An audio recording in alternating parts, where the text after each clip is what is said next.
You asked, how to divide 5761 by 3 using the long division method. 5 divided by 3 equals 1. 1 times 3 equals 3. 5 minus 3 equals 2. Bring down 7, making 27. 27 divided by 3 equals 9. 9 times 3 equals 27. 27 minus 27 equals 0. Bring down 6, making 6.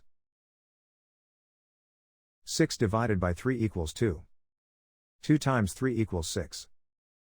6 minus 6 equals 0. Bring down 1, making 1. 1 divided by 3 equals 0. 0 times 3 equals 0. 1 minus 0 equals 1. The remainder is 1. The final result is 1920 remainder 1.